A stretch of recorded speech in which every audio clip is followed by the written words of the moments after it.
what are you doing here? And Willie says, I'm part of the snow shoveling detail. You build morale, and you can only build the morale, but they know that there's nothing that you're going to ask them to do that you wouldn't do. It shows a commitment. It shows a commitment, and also that's the way that the Marines are. And the Marine Corps, you never ask somebody to do something that you yourself wouldn't do.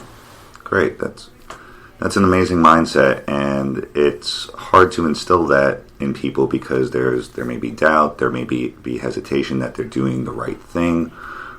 Quick question, just taking a step back. You came from the banking world for many years. Yes. And come to a struggling not-for-profit. First of all, why?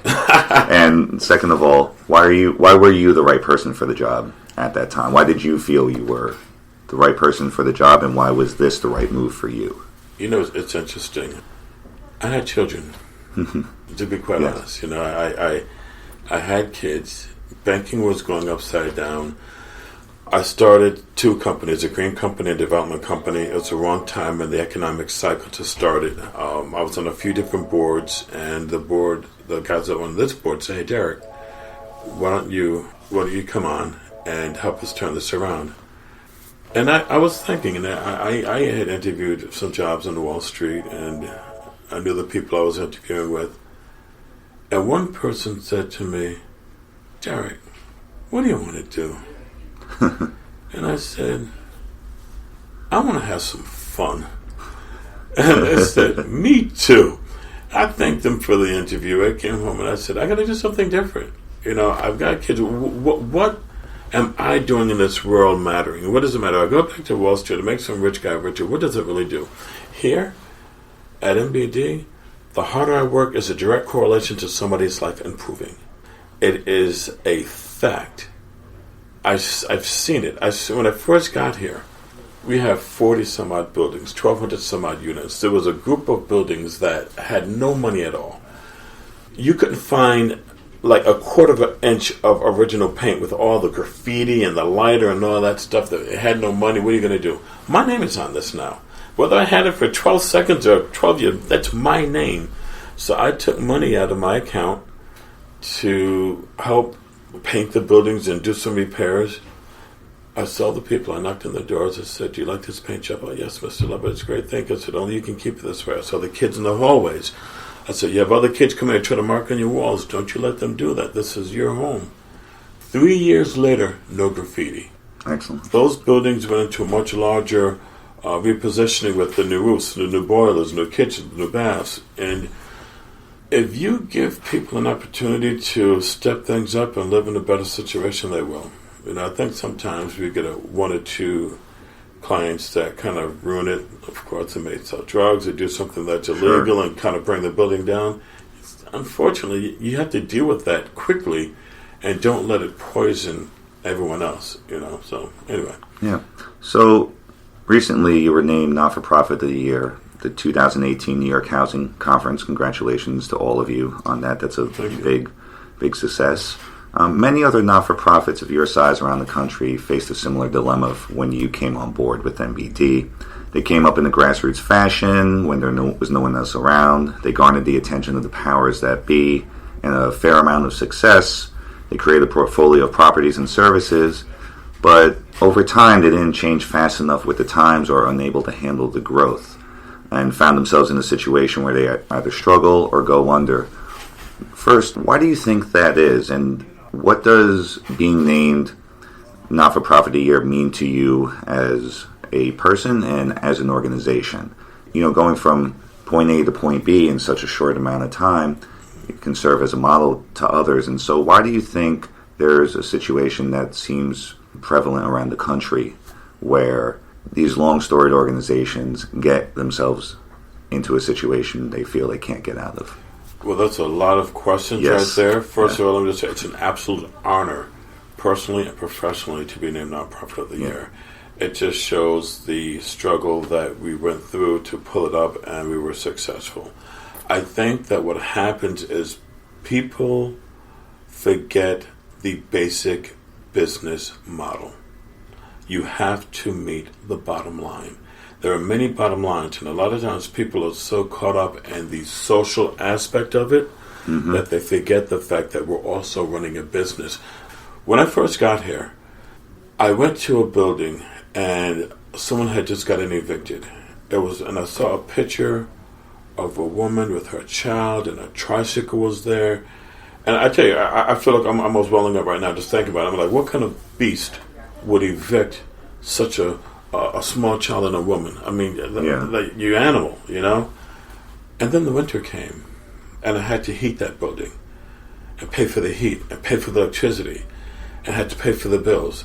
And there are some people, unfortunately, that try to beat the system. Yeah. You know? Always. And you have to take a hard stance, because at the end of the day, you've got to make that bottom line. You've got to operate that building. I remember when I got here, there was a group of buildings, because the buildings are in groups, and there was 44 units. 14 were vacant. There was no money to repair the vacancies. So every time another one became vacant, I was like, this is madness. This is madness. And I told my staff, I said, imagine yourself at home sitting down watching TV, right? And there's a building next door, and it could be rented, but all it needs is a paint job. Now imagine you're sitting there watching TV, but you own that building. Would you sit there and watch TV? No, you would go paint that building, rent it, and then go watch TV. I said, hey guys, we're MBD. Yeah. We own this. We can't allow these to go vacant.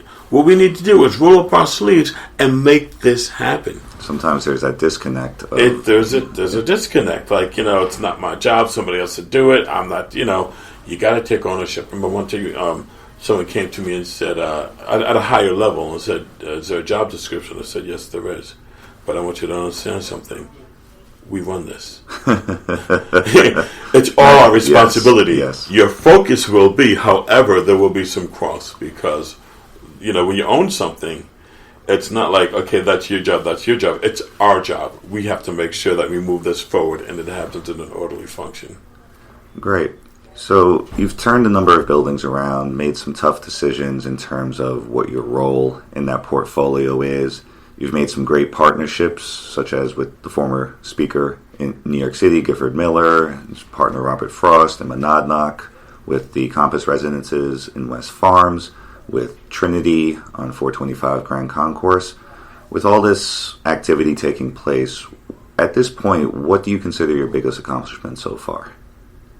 My biggest accomplishment is being a good father. Taking it out of the professional one. Trying to keep a life-work balance, you know, and being a dad, you know. But you know what? I don't rest in my laurels.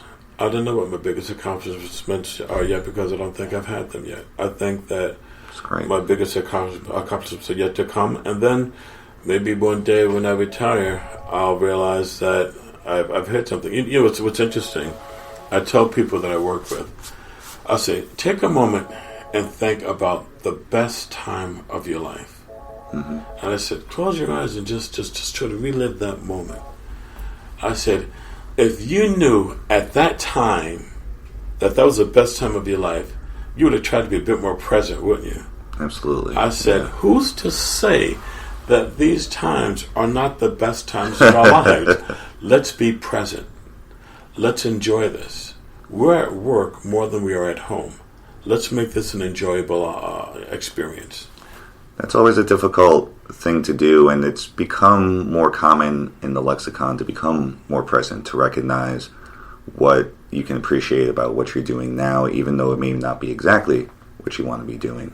But, you know, just appreciating the moment that you're in, because there is good in that moment, and it's hard to recognize that sometimes. It is. You know, I was looking at pictures of my son Cameron, or my kids, but I was talking to Cameron, and he goes, "So, what are you doing?" I said, "I'm just looking at all these pictures of you guys when you were small." You know, he goes, "Dad, do you miss those times?" I said, "No, Cameron. I cherish those times, like I cherish these times, and I cherish every moment with you guys, because every moment is special. So I appreciate those times, and I appreciate these times, and it's all about being in the moment at the time, you know. And Sure. And I know that there's also a future, so you got to be in the moment, enjoy this, and prepare for the future. You know, have your strategy together. Great. So even though being present's important, not every time is all, flowers and puppies and happiness. Sure, it's not, right? So looking back, what do you reflect on as your biggest misstep or potentially your biggest failure that you feel you've had to overcome and push to the background to be more present? Has there been anything at one point seen as a huge obstacle that you had to overcome and it took a little extra to get past? Well, I joined a failing organization. So in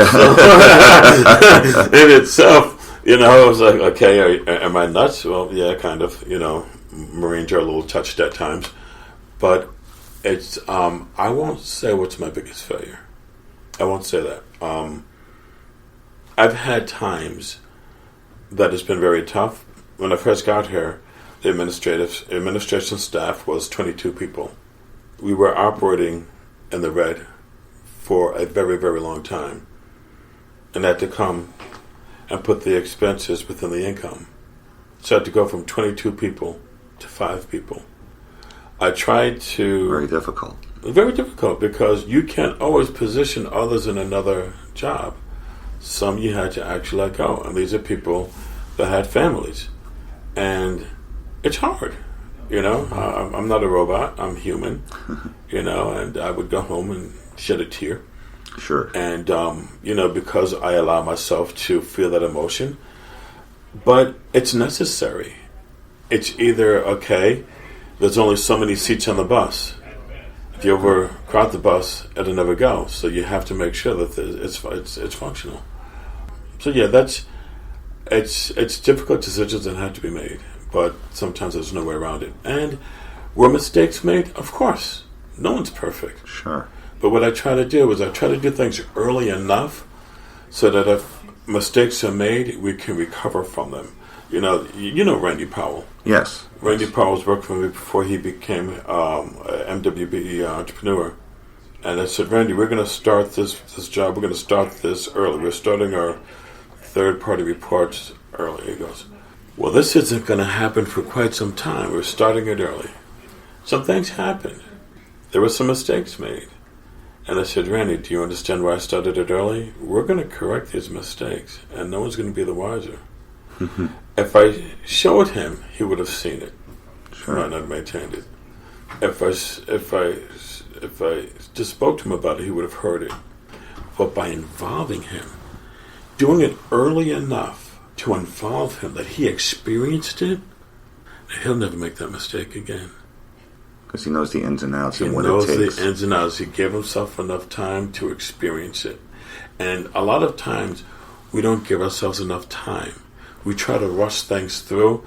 Oh, I have time. I don't need to start it now. Give yourself time to make mistakes. Particularly in the New York metro area where everything is go, go, go. Right, and because you want to give yourself enough time to correct the mistakes. Learn from it, because you don't know everything. And sometimes you don't know what you don't know. And when these things happen, you can have others come in, collaborate you, help you through, or, correct you yourself, but give yourself a chance to make mistakes. There's nothing wrong with making mistakes as long as you're learning from them and correcting them. Absolutely not. So one final question, it might be the same answer that you just gave, is that you've made the tough decisions, you've helped turn around an organization that was once storied and then storied once again. What's the one thing you would pass on to a new leader in a similar position in terms of leadership and facing a difficult situation? Ask for help. You don't have to. You didn't do this. You didn't create it, but it's yours now. Ask for help. One of the first things I did was call Harry D'Arenzio at Banana Kelly. Banana Kelly had been through a similar cycle. I said, Harry, help. Harry called Aaliyah Hartford. Yes. Hartford. We went out to dinner. We went out to dinner. He said, okay, what are your thoughts? And I kind of laid down what I thought would be. He goes, Derrick, that's a perfect plan. Execute that. And he paid for dinner. So, that always helps. But the thing is this. If you have an injury and nobody knows you have that injury, they can't help you. True. Air your wounds so others can help you heal. That's great advice. Well, thank you, Derrick, and thanks to all the staff at MBD for